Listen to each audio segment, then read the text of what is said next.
The Reading Lantern presents Sherlock Holmes, The Adventure of the Beryl Coronet by Arthur Conan Doyle.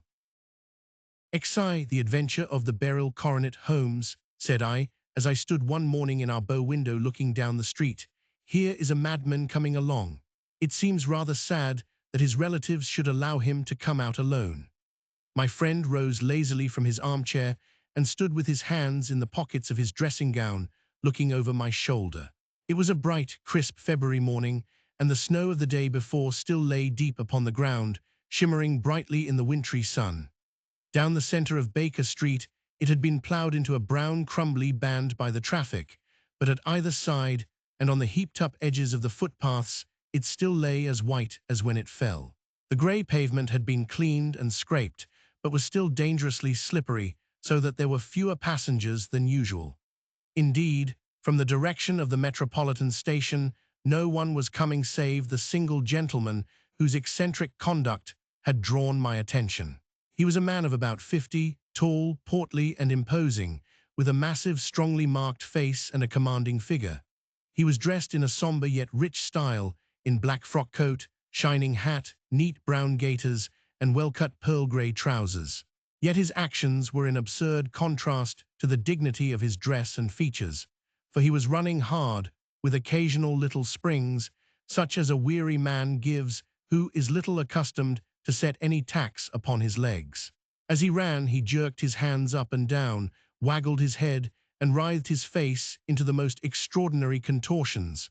"What on earth can be the matter with him?" I asked. "He is looking up at the numbers of the houses.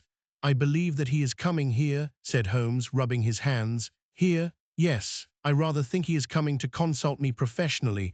I think that I recognize the symptoms. Ha! Did I not tell you?" As he spoke, the man, puffing and blowing, rushed at our door and pulled at our bell until the whole house resounded with the clanging. A few moments later, he was in our room, still puffing, still gesticulating, but with so fixed a look of grief and despair in his eyes that our smiles were turned in an instant to horror and pity. For a while he could not get his words out, but swayed his body and plucked at his hair like one who has been driven to the extreme limits of his reason. Then, suddenly springing to his feet, he beat his head against the wall with such force that we both rushed upon him and tore him away to the center of the room. Sherlock Holmes pushed him down into the easy chair, and sitting beside him, patted his hand and chatted with him in the easy, soothing tones which he knew so well how to employ. "You have come to me to tell your story, have you not?" said he.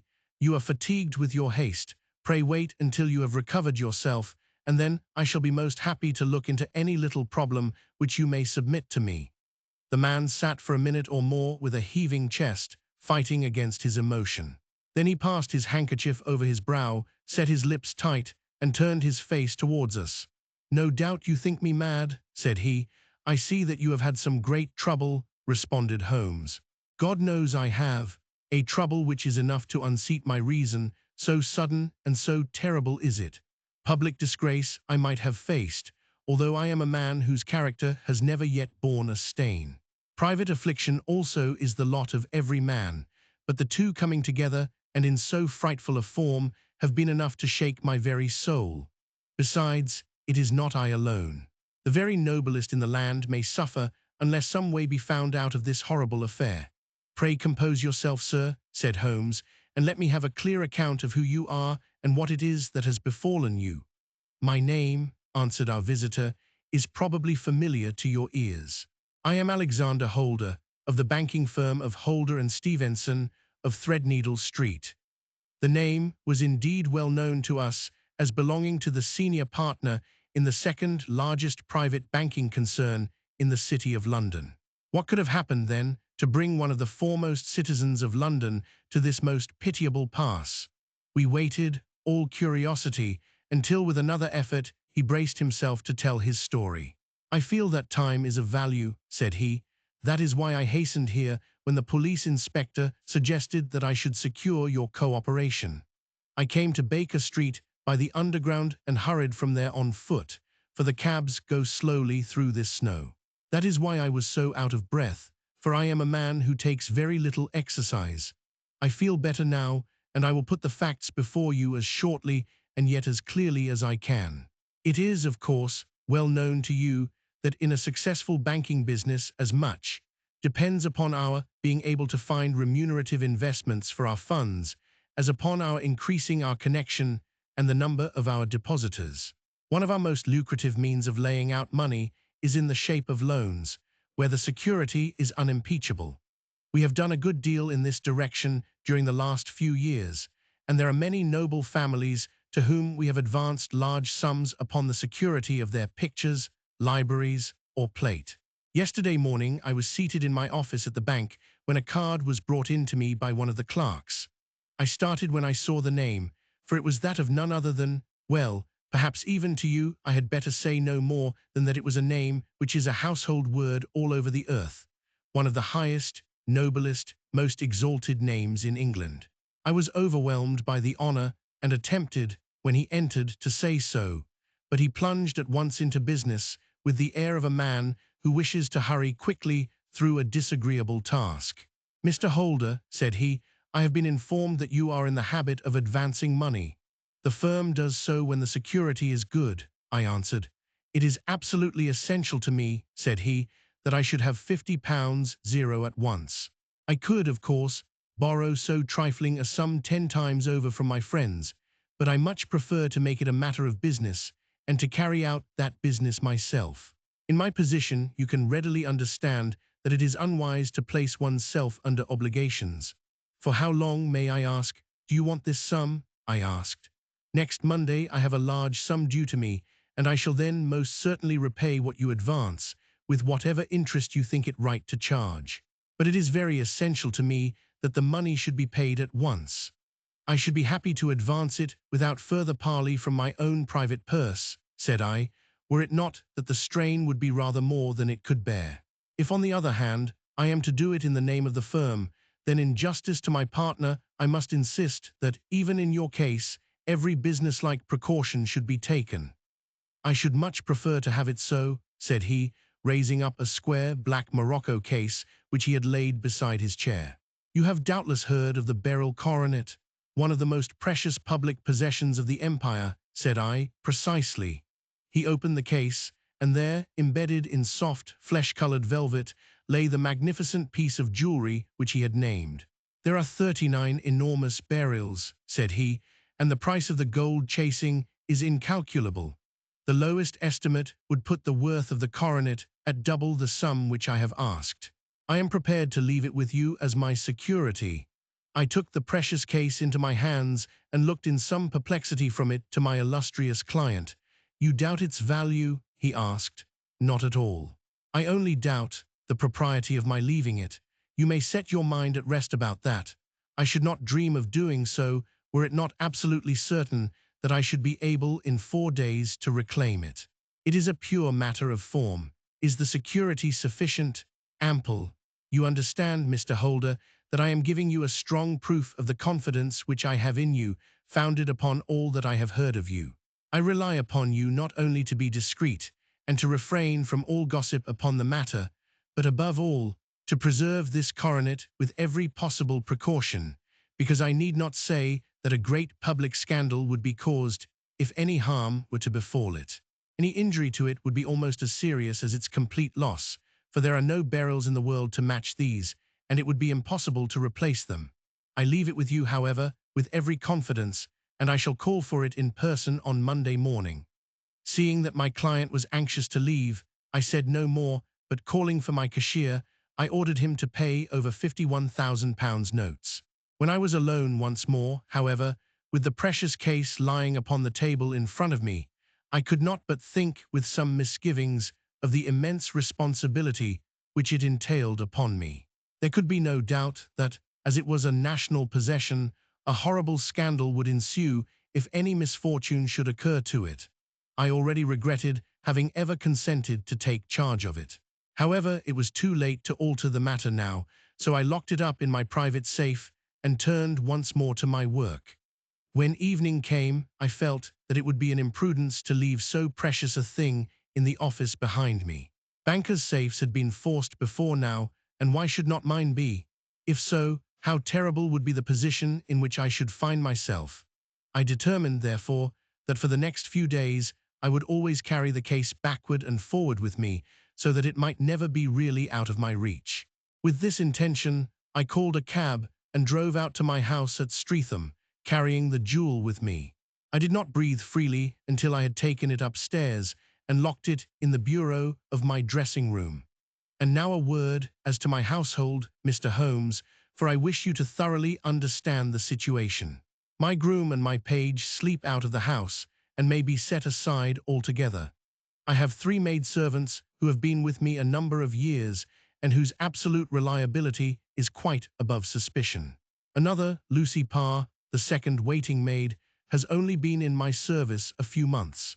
She came with an excellent character, however, and has always given me satisfaction. She is a very pretty girl and has attracted admirers who have occasionally hung about the place. That is the only drawback which we have found to her, but we believe her to be a thoroughly good girl in every way. So much for the servants. My family itself is so small that it will not take me long to describe it. I am a widower and have an only son, Arthur. He has been a disappointment to me, Mr. Holmes, a grievous disappointment. I have no doubt that I am myself to blame. People tell me that I have spoiled him. Very likely I have. When my dear wife died, I felt that he was all I had to love. I could not bear to see the smile fade even for a moment from his face. I have never denied him a wish. Perhaps it would have been better for both of us had I been sterner, but I meant it for the best. It was naturally my intention that he should succeed me in my business, but he was not of a business turn. He was wild, wayward, and to speak the truth, I could not trust him in the handling of large sums of money. When he was young, he became a member of an aristocratic club, and there, having charming manners, he was soon the intimate of a number of men with long purses and expensive habits. He learned to play heavily at cards and to squander money on the turf, until he had again and again to come to me and implore me to give him an advance upon his allowance, that he might settle his debts of honor. He tried more than once to break away from the dangerous company which he was keeping, but each time the influence of his friend, Sir George Burnwell, was enough to draw him back again. And indeed, I could not wonder that such a man as Sir George Burnwell should gain an influence over him, for he has frequently brought him to my house, and I have found myself that I could hardly resist the fascination of his manner. He is older than Arthur, a man of the world to his fingertips, one who had been everywhere, seen everything, a brilliant talker, and a man of great personal beauty. Yet when I think of him in cold blood, far away from the glamour of his presence, I am convinced from his cynical speech and the look which I have caught in his eyes that he is one who should be deeply distrusted. So I think, and so too thinks my little Mary, who has a woman's quick insight into character. And now there is only she to be described. She is my niece, but when my brother died 5 years ago and left her alone in the world, I adopted her and have looked upon her ever since as my daughter. She is a sunbeam in my house, sweet, loving, beautiful, a wonderful manager and housekeeper, yet as tender and quiet and gentle as a woman could be. She is my right hand. I do not know what I could do without her. In only one matter has she ever gone against my wishes. Twice my boy has asked her to marry him, for he loves her devotedly, but each time she has refused him.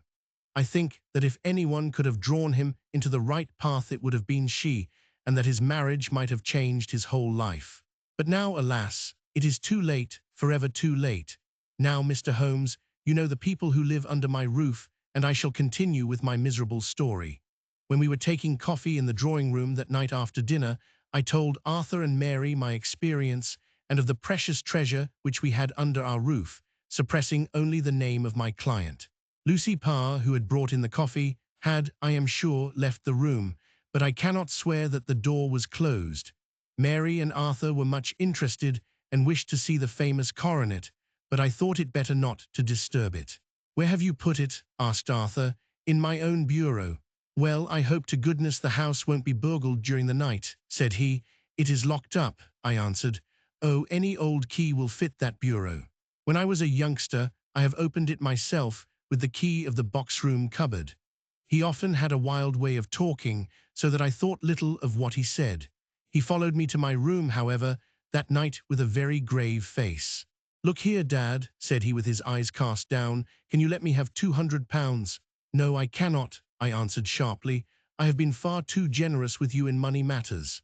"You have been very kind," said he, "but I must have this money, or else I can never show my face inside the club again." "And a very good thing, too," I cried. "Yes, but you would not have me leave it a dishonored man," said he. "I could not bear the disgrace. I must raise the money in some way, and if you will not let me have it, then I must try other means." I was very angry, for this was the third demand during the month. "You shall not have a farthing from me," I cried, on which he bowed and left the room without another word. When he was gone, I unlocked my bureau, made sure that my treasure was safe, and locked it again.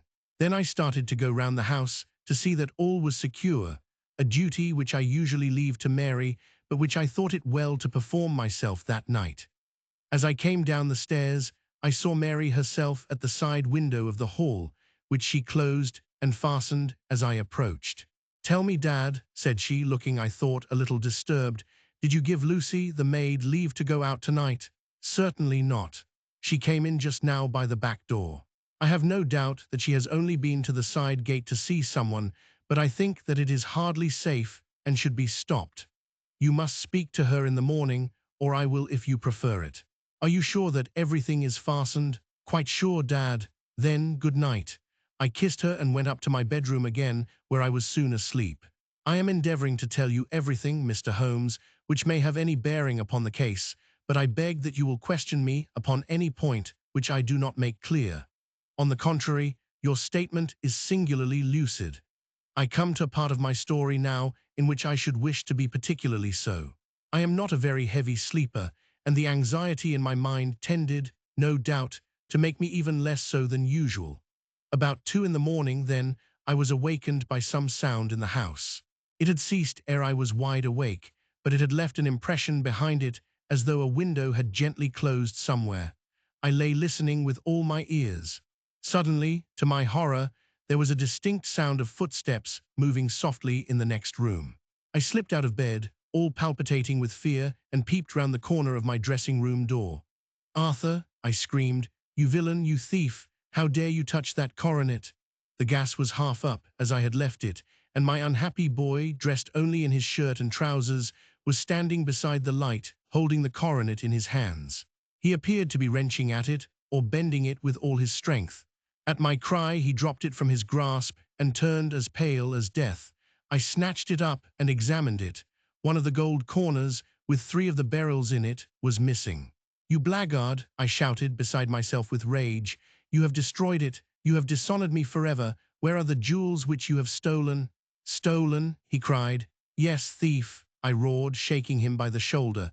"There are none missing." "There cannot be any missing," said he. "There are 3 missing, and you know where they are. Must I call you a liar as well as a thief? Did I not see you trying to tear off another piece?" "You have called me names enough," said he. "I will not stand it any longer.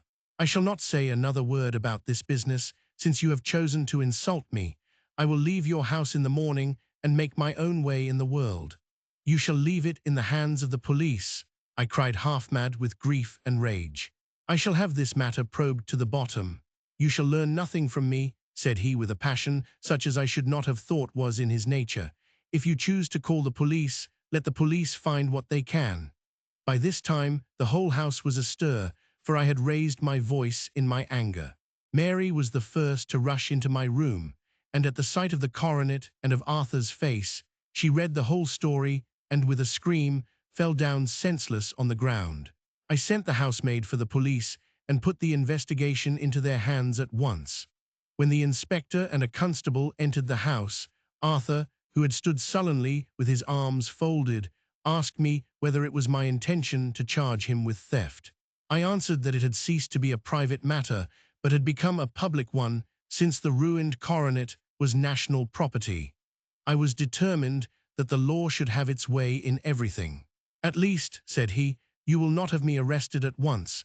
It would be to your advantage as well as mine if I might leave the house for 5 minutes. "That you may get away, or perhaps that you may conceal what you have stolen," said I. And then, realizing the dreadful position in which I was placed, I implored him to remember that not only my honor, but that of one who was far greater than I was at stake. and that he threatened to raise a scandal which would convulse the nation. He might avert it all if he would but tell me what he had done with the 3 missing stones. You may as well face the matter, said I. You have been caught in the act, and no confession could make your guilt more heinous. If you but make such reparation as is in your power, by telling us where the burials are, all shall be forgiven and forgotten. Keep your forgiveness for those who ask for it, he answered, turning away from me with a sneer. I saw that he was too hardened for any words of mine to influence him. There was but one way for it. I called in the inspector and gave him into custody. A search was made at once not only of his person, but of his room and of every portion of the house where he could possibly have concealed the gems. But no trace of them could be found, nor would the wretched boy open his mouth for all our persuasions and our threats.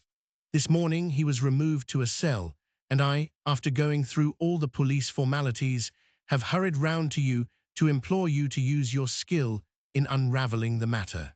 The police have openly confessed that they can at present make nothing of it. You may go to any expense which you think necessary. I have already offered a reward of £1,000. My God, what shall I do? I have lost my honor, my gems, and my son in one night. Oh, what shall I do? He put a hand on either side of his head and rocked himself to and fro, droning to himself like a child whose grief has got beyond words. Sherlock Holmes sat silent for some few minutes, with his brows knitted and his eyes fixed upon the fire. "Do you receive much company?" he asked. "None save my partner with his family and an occasional friend of Arthur's. Sir George Burnwell has been several times lately. No one else, I think. Do you go out much in society? Arthur does. Mary and I stay at home. We neither of us care for it. That is unusual in a young girl. She is of a quiet nature. Besides, she is not so very young. She is 24. This matter, from what you say, seems to have been a shock to her also. Terrible. She is even more affected than I. You have neither of you any doubt as to your son's guilt. How can we have when I saw him with my own eyes with the coronet in his hands? I hardly consider that a conclusive proof. Was the remainder of the coronet at all injured? Yes, it was twisted. Do you not think, then, that he might have been trying to straighten it? God bless you. You are doing what you can for him and for me. But it is too heavy a task. What was he doing there at all? If his purpose were innocent, why did he not say so? Precisely. And if it were guilty, why did he not invent a lie? His silence appears to me to cut both ways. There are several singular points about the case. What did the police think of the noise which awoke you from your sleep? They considered that it might be caused by Arthur's closing his bedroom door. A likely story. As if a man bent on felony would slam his door so as to wake a household. What did they say, then, of the disappearance of these gems? They are still sounding the planking and probing the furniture in the hope of finding them. Have they thought of looking outside the house? Yes, they have shown extraordinary energy. The whole garden has already been minutely examined. Now, my dear sir, said Holmes, is it not obvious to you now that this matter really strikes very much deeper than either you or the police were at first inclined to think? It appeared to you to be a simple case. To me, it seems exceedingly complex. Consider what is involved by your theory.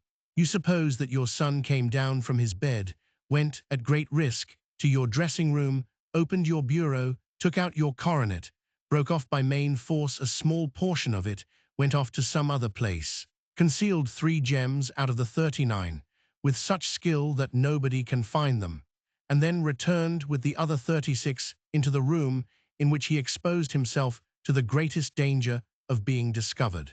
I ask you now, is such a theory tenable? But what other is there? Cried the banker with a gesture of despair. If his motives were innocent, why does he not explain them? It is our task to find that out, replied Holmes. So now, if you please, Mr. Holder, we will set off for Streatham together and devote an hour to glancing a little more closely into details. My friend insisted upon my accompanying them in their expedition, which I was eager enough to do, for my curiosity and sympathy were deeply stirred by the story to which we had listened.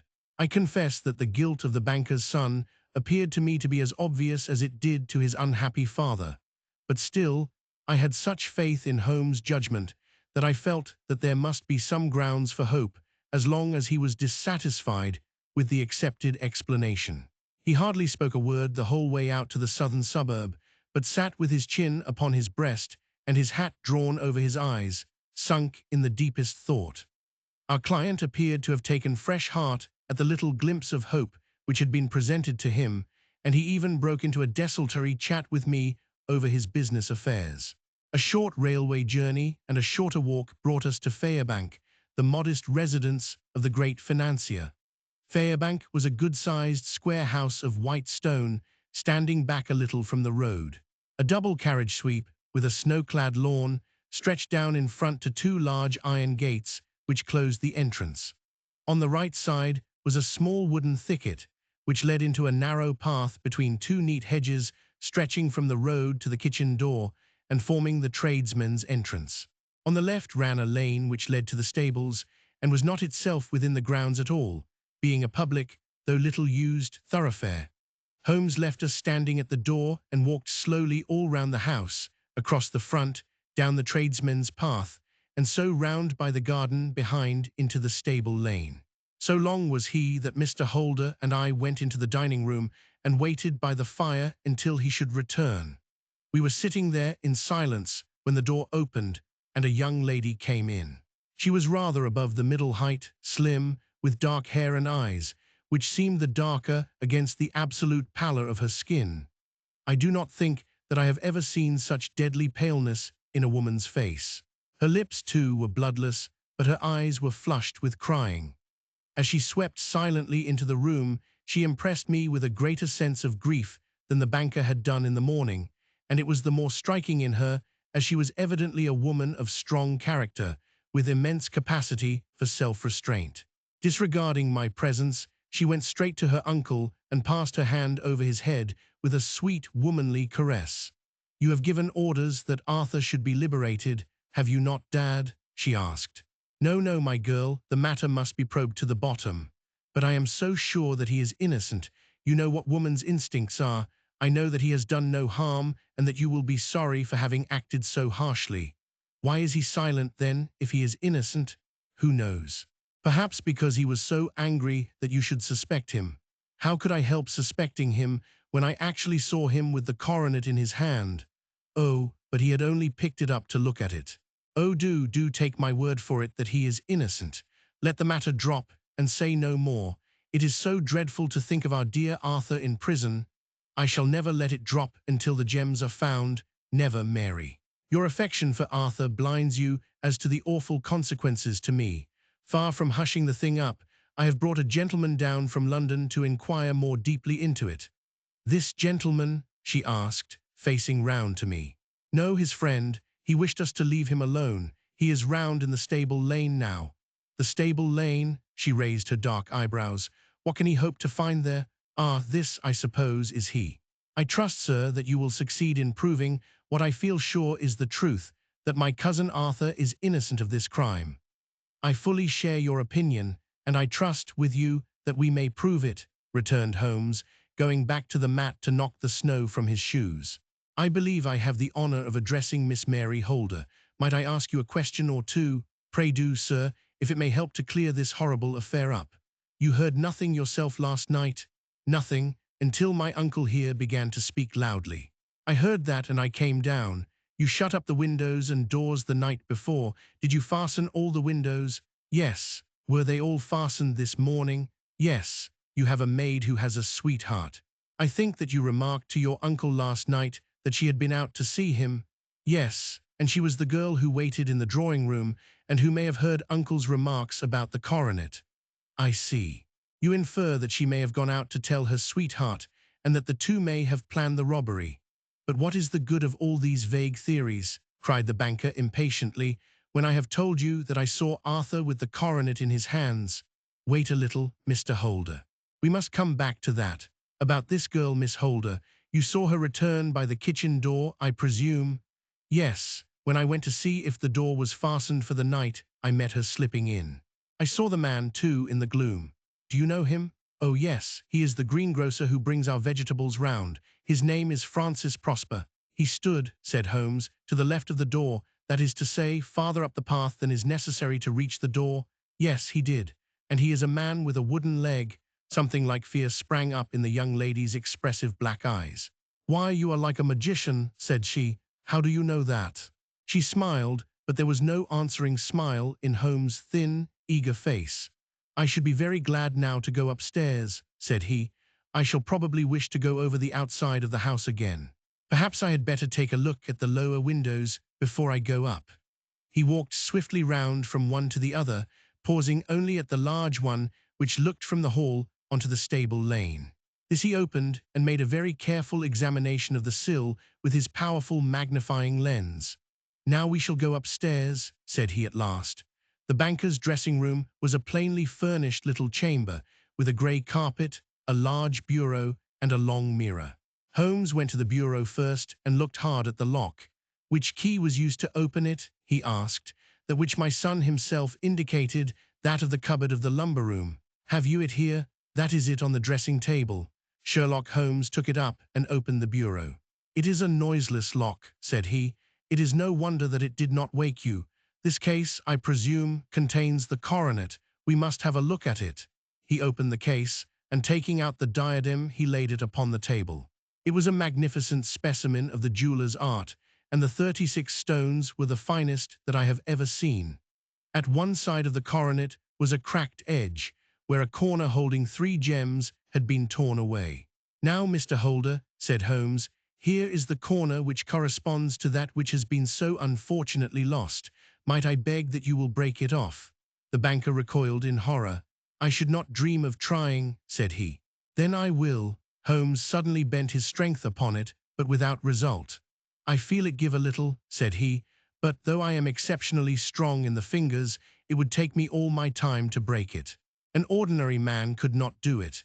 Now, what do you think would happen if I did break it, Mr. Holder? There would be a noise like a pistol shot. Do you tell me that all this happened within a few yards of your bed, and that you heard nothing of it? I do not know what to think. It is all dark to me, but perhaps it may grow lighter as we go. What do you think, Miss Holder? I confess that I still share my uncle's perplexity. Your son had no shoes or slippers on when you saw him. He had nothing on save only his trousers and shirt." "Thank you. We have certainly been favored with extraordinary luck during this inquiry, and it will be entirely our own fault if we do not succeed in clearing the matter up. With your permission, Mr. Holder, I shall now continue my investigations outside." He went alone, at his own request, for he explained that any unnecessary footmarks might make his task more difficult. For an hour or more he was at work, returning at last with his feet heavy with snow and his features as inscrutable as ever. "I think that I have seen now all that there is to see, Mr. Holder," said he. "I can serve you best by returning to my rooms. But the gems, Mr. Holmes, where are they?" "I cannot tell." The banker wrung his hands. "I shall never see them again," he cried. "And my son." "You give me hopes. My opinion is in no way altered."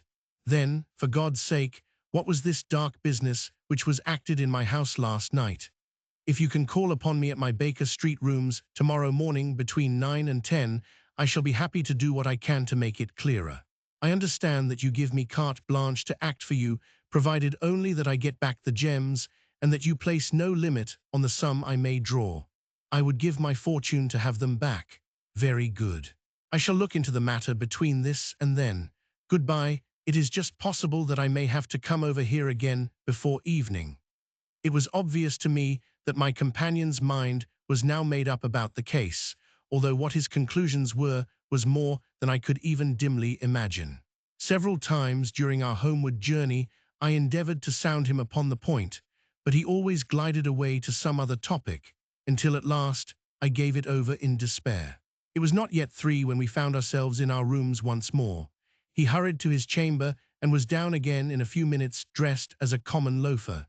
With his collar turned up, his shiny, seedy coat, his red cravat, and his worn boots, he was a perfect sample of the class.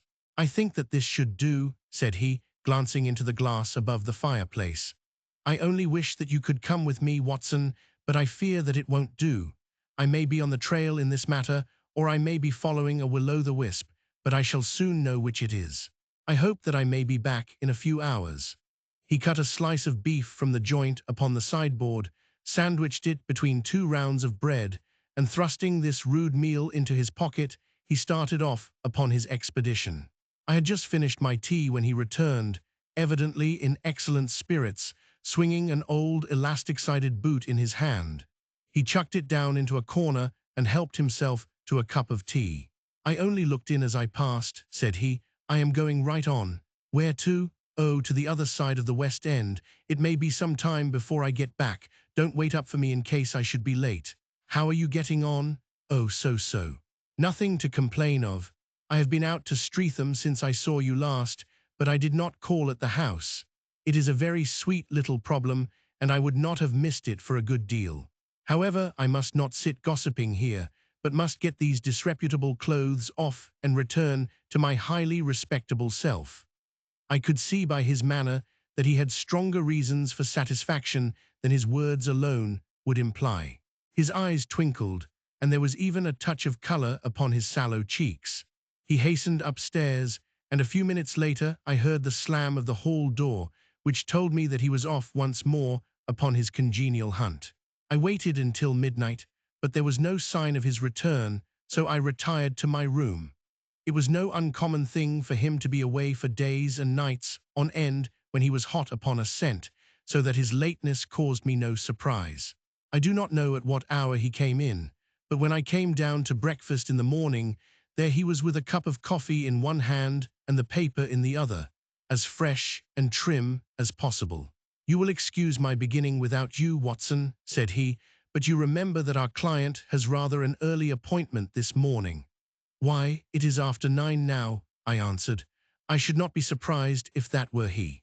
I thought I heard a ring." It was, indeed, our friend the financier. I was shocked by the change which had come over him, for his face, which was naturally of a broad and massive mold, was now pinched and fallen in, while his hair seemed to me at least a shade whiter. He entered with a weariness and lethargy which was even more painful than his violence of the morning before, and he dropped heavily into the armchair which I pushed forward for him. "I do not know what I have done to be so severely tried," said he. "Only 2 days ago I was a happy and prosperous man without a care in the world. Now I am left to a lonely and dishonored age. One sorrow comes close upon the heels of another. My niece Mary has deserted me." "Deserted you?" "Yes. Her bed this morning had not been slept in, her room was empty, and a note for me lay upon the hall table. I had said to her last night, in sorrow and not in anger, that if she had married my boy all might have been well with him. Perhaps it was thoughtless of me to say so. It is to that remark that she refers in this note. "My dearest uncle, I feel that I have brought trouble upon you, and that if I had acted differently, this terrible misfortune might never have occurred. I cannot, with this thought in my mind, ever again be happy under your roof, and I feel that I must leave you forever. Do not worry about my future, for that is provided for, and above all, do not search for me, for it will be fruitless labor and an ill service to me. In life or in death, I am ever your loving, Mary." What could she mean by that note, Mr. Holmes? Do you think it points to suicide? No, no, nothing of the kind. It is perhaps the best possible solution. I trust, Mr. Holder, that you are nearing the end of your troubles. "Ha, you say so. You have heard something, Mr. Holmes. You have learned something. Where are the gems? You would not think £1,000 apiece an excessive sum for them. I would pay 10. That would be unnecessary. 3,000 will cover the matter, and there is a little reward, I fancy. Have you your checkbook? Here is a pen. Better make it out for £4,000. With a dazed face, the banker made out the required check. Holmes walked over to his desk, took out a little triangular piece of gold with 3 gems in it, and threw it down upon the table. With a shriek of joy, our client clutched it up. "You have it," he gasped. "I am saved, I am saved." The reaction of joy was as passionate as his grief had been, and he hugged his recovered gems to his bosom. "There is one other thing you owe, Mr. Holder," said Sherlock Holmes rather sternly. "Oh," he caught up a pen, "name the sum and I will pay it." "No, the debt is not to me. You owe a very humble apology to that noble lad, your son, who has carried himself in this matter as I should be proud to see my own son do, should I ever chance to have one. Then it was not Arthur who took them. I told you yesterday, and I repeat today, that it was not. You are sure of it. Then let us hurry to him at once to let him know that the truth is known. He knows it already." When I had cleared it all up, I had an interview with him, and finding that he would not tell me the story, I told it to him, on which he had to confess that I was right, and to add the very few details which were not yet quite clear to me. Your news of this morning, however, may open his lips. For heaven's sake, tell me then, what is this extraordinary mystery? I will do so, and I will show you the steps by which I reached it. And let me say to you first, that which it is hardest for me to say and for you to hear, there has been an understanding between Sir George Burnwell and your niece Mary. They have now fled together. My Mary. Impossible. It is unfortunately more than possible. It is certain. Neither you nor your son knew the true character of this man when you admitted him into your family circle.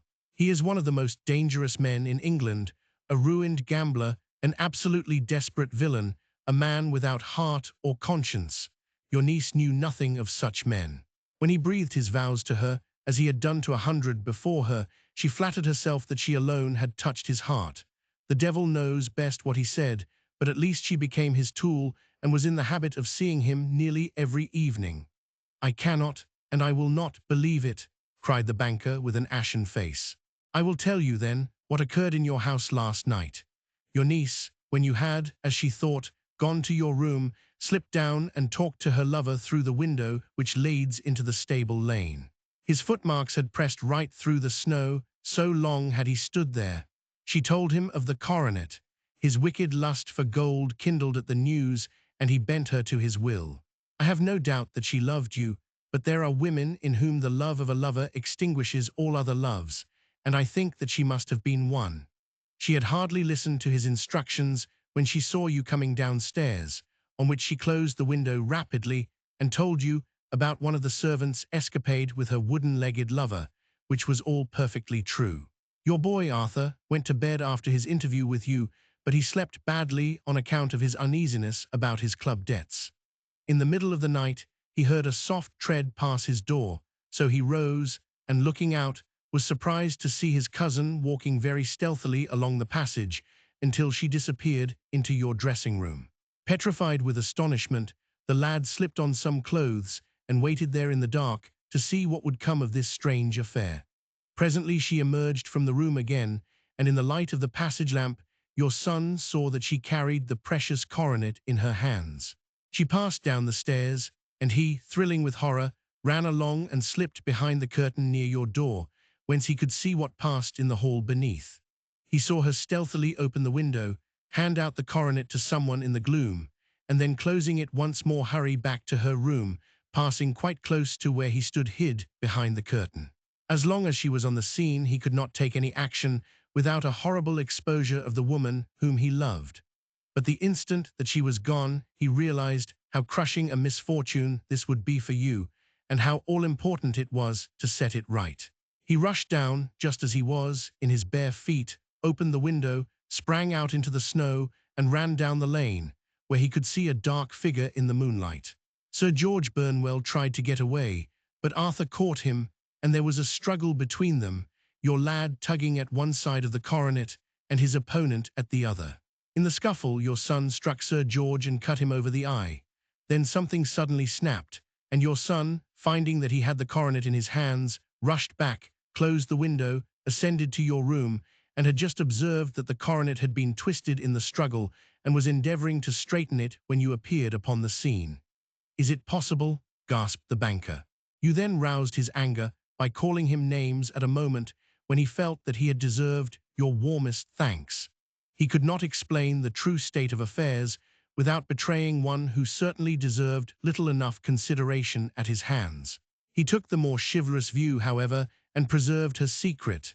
And that was why she shrieked and fainted when she saw the coronet, cried Mr. Holder. Oh, my God, what a blind fool I have been. And his asking to be allowed to go out for 5 minutes. The dear fellow wanted to see if the missing piece were at the scene of the struggle. How cruelly I have misjudged him. When I arrived at the house, continued Holmes, I at once went very carefully round it to observe if there were any traces in the snow which might help me. I knew that none had fallen since the evening before, and also that there had been a strong frost to preserve impressions. I passed along the tradesmen's path, but found it all trampled down and indistinguishable. Just beyond it, however, at the far side of the kitchen door, a woman had stood and talked with a man, whose round impressions on one side showed that he had a wooden leg.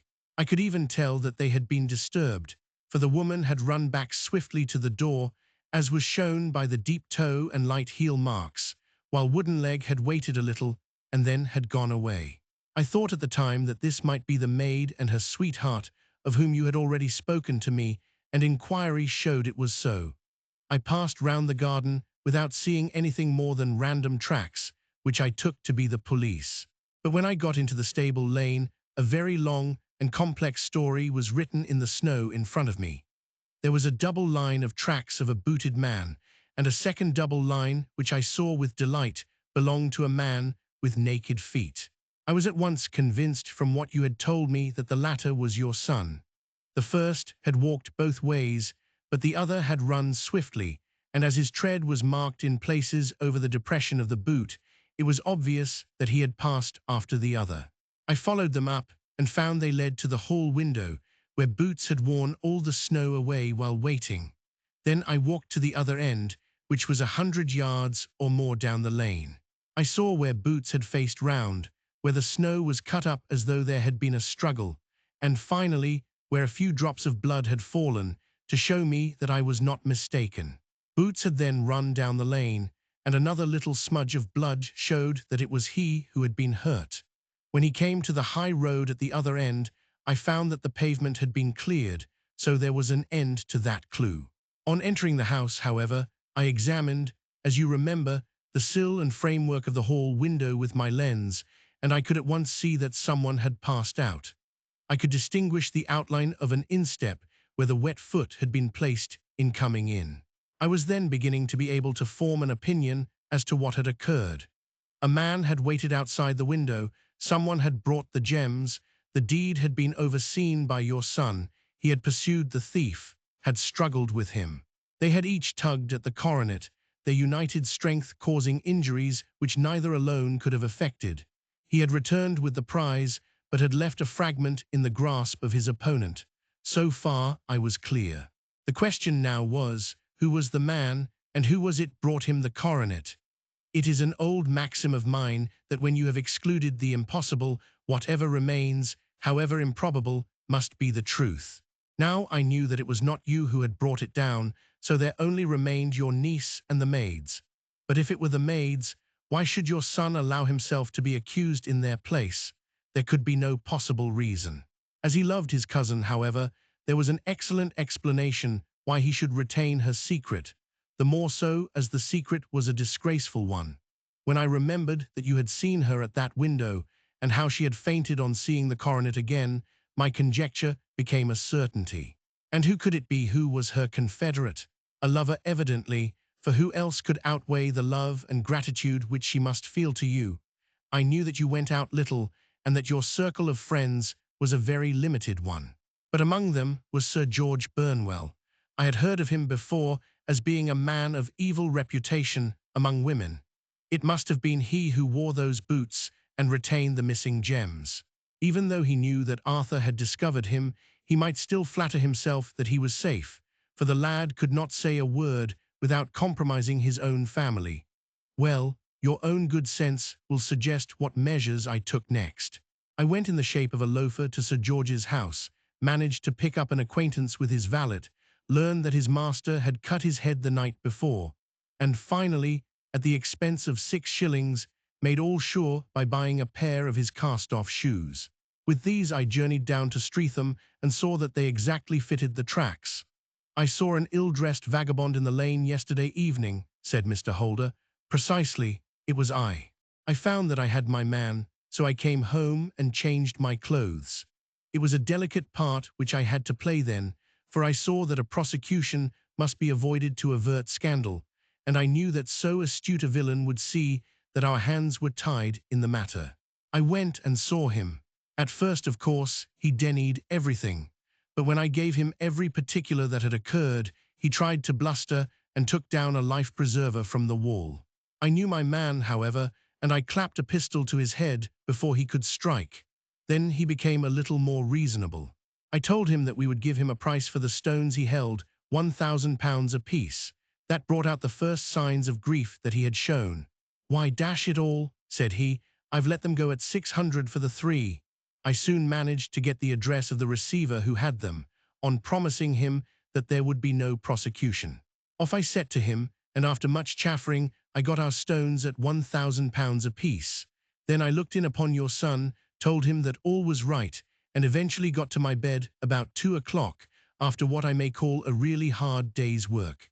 "A day which has saved England from a great public scandal," said the banker, rising. "Sir, I cannot find words to thank you, but you shall not find me ungrateful for what you have done. Your skill has indeed exceeded all that I have heard of it. And now I must fly to my dear boy to apologize to him for the wrong which I have done him. As to what you tell me of poor Mary, it goes to my very heart. Not even your skill can inform me where she is now." "I think that we may safely say," returned Holmes, "that she is wherever Sir George Burnwell is. It is equally certain, too, that whatever her sins are, they will soon receive a more than sufficient punishment."